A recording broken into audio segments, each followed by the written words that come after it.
I'm Stephanie, and I'm here to answer another one of your SAT questions. So let's see what you've been curious about.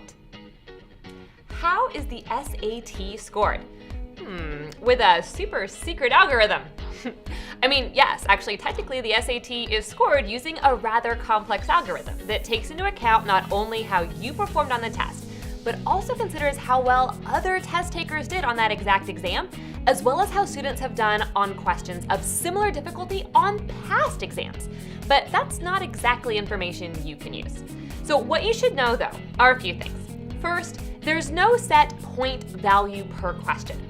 It's not as though every math question is worth, say, 10 points, or even that a fairly straightforward question is worth like 5 points, and a more complex question is worth 15. That's not how the scoring works. In a sense, every question is worth the same. You don't get a higher score if you miss 5 advanced questions versus if you miss 5 lower difficulty ones. So skip around. Do the easier for you questions first. Now, second, your score is relative to how everyone else does on the SAT. If you only miss one question on the entire test, but so does half of everyone else taking that exam, you're going to have a score that's mathematically average, about 1080. This explains why on some previous versions of the test, you may have seen instances where students missed fewer questions, and yet their SAT score stayed the same or even went down. It's scored on what looks like a bell curve, where the scores are assigned based on the percentage of students you scored better than. Now, this is related to how many questions you get right or wrong, but it's not a direct one-to-one relationship.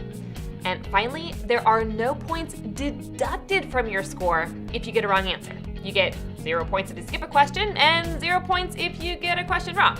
So never leave a question blank, and always guess if you're low on time or if a question is dragging you down. Now, in terms of numbers, the SAT is scored out of 1,600. You'll receive a score from 2 to 800 from the 2 math tests, calculator and no calculator, and then a separate score out of 800 for the 2 verbal tests, the reading and the writing and language. Add those 2 scores together, and you have your SAT score. All right, keep these questions coming by leaving a comment below, and don't forget to subscribe to the channel for more SAT know-how.